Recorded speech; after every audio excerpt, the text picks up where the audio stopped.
Ang road trip po natin ngayon ay din ay magsisimula sa Gulod Labak papunta ng Barangay Sampaga at Barangay Tulo. Pero mukhang hanggang bungad lamang ng Barangay Tulo ang aking naabot. Bumalik na rin ho kasi ako dahil medyo short na tayo ng gasolina ng motor. Anyway, so galing ho tayo ng Gulod Labak at nagsimula nga ho tayo doon sa harapan ng Pontefino Hotel. Makalambas ng Pontefino ay kasunod na ho niya ng Palyokan East at ang binabagtas nating karsadang ito kung tawagin ay Governor Antonio Carpio Road. Dito ho natin masusunsaw ng mga barangay ng Palyokan, Sampaga at Barangay Tulo. Ay doon sa padulo ng Tulo ay hindi ko nakabisado ko ng barangay. Sa susunod ay duduluhin natin yan. Unfortunately ay wala ho tayong napansin ng mga marker o welcome marker. Kaya hindi na ho natin malaman ng boundary ng tatlong barangay na ating dinaanan. Pero meron tayong mga structures na natatandaan para malaman ko kung nasa ang barangay na ako. Sa totoo lang ay nung bata pa kami ay madalas din kami sa lugar na ito. Lalo na ho sa Barangay Palyokan at Barangay Sampaga. Yan ho ay dahil sa taga-barangay Sampaga ang aking tatay. Dito pa nga ako nakaranas na mag-escort sa Sagala sa aking pinsan. Nasakay kami noon ay ng tricycle. Kaya lang sa ibaan kami nanirahan dahil tagaroon naman ang aking inay. Siguro mga elementary kami nakakapunta dito. Kaya lang nung nag-high school na, nakagraduate ng college, nagkatrabaho at nagkapamilya, isama pa ho natin ang pagkawala ng aking tatay. Ika nga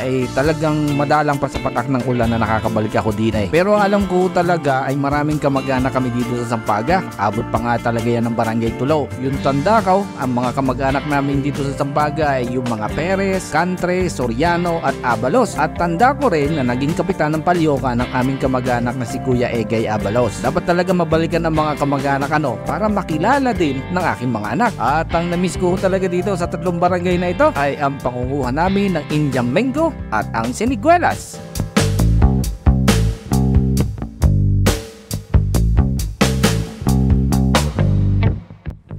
May access road na rin pala dito. Ay ito siguro yung ang labas ay sa Tingga Labak Bagayon o Tingga Itaas na ang daan naman ay papunta ng Ibaan, Rosario at San Juan.